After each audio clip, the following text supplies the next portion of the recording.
ফিলিস্তিনের অবরুদ্ধ গাজায় ইসরায়েলি আগ্রাসনের বিরুদ্ধে বিক্ষোভে উত্তাল ইউরোপ। স্পেন, নেদারল্যান্ড, ইতালি, যুক্তরাজ্য ও পর্তুগাল সহ একাধিক দেশে লাখো মানুষ রাস্তায় নেমে যুদ্ধ বন্ধ ও অবরোধ প্রত্যাহারের দাবি জানিয়েছেন। এদিকে যুক্তরাজ্যের রাজধানী লন্ডনে পুলিশ ৫ শতাধিক বিক্ষোভকারীকে আটক করেছে। আফসানা নীলার desk report. Colour expert, George sap এবং মাইল্ড অন হ্যান্ডস টেকনোলজি সমৃদ্ধ অরিক্স ক্রিস্টাল ওয়াশ আপনার লন্ড্রি এক্সপার্ট। ফিলিস্তিনের গাজায় ইসরায়েলের হামলার বিরুদ্ধে ইউরোপ জুড়ে ছড়িয়ে পড়েছে বিক্ষোভ। স্পেন, ইতালি, যুক্তরাজ্য, পর্তুগাল সহ বিভিন্ন দেশে লাখো মানুষ রাস্তায় নেমে যুদ্ধ বন্ধ ও অবরোধ প্রত্যাহারের দাবি জানিয়েছেন।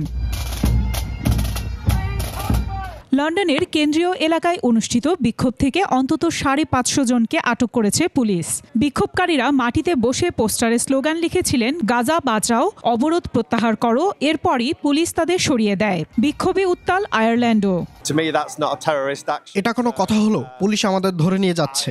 এভাবে কি প্রতিবাদ বন্ধ রাখা যায়? আমরা শুধু চাচ্ছি গাজায় গণহত্যা বন্ধ হোক। আমি আজ এখানে কারণ অনেক দিন ধরে গাজায় গণহত্যা দেখছি। আমরা চাই আইরিশ সরকার এর বিরুদ্ধে ব্যবস্থা গ্রহণ করুক।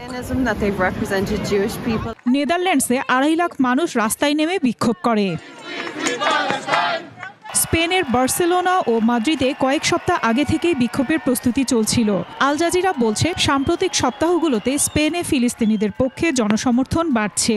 বার্সেলোনা সিটি কর্পোরেশন জানিয়েছে, ইসরায়েল বিরোধী বিক্ষোভে প্রায় ৭০,০০০ মানুষ অংশ নেয়। শহরের প্রধান সড়ক পাসেইক দে গ্রাসিয়া জনসমুদ্রে পরিণত হয়। আমি ঐতিহ্য বিশ্ব মানবতার দিকে তাকিয়ে এই অন্যায় আর সহ্য করতে পারছি না। এই যুদ্ধের অবসান হোক।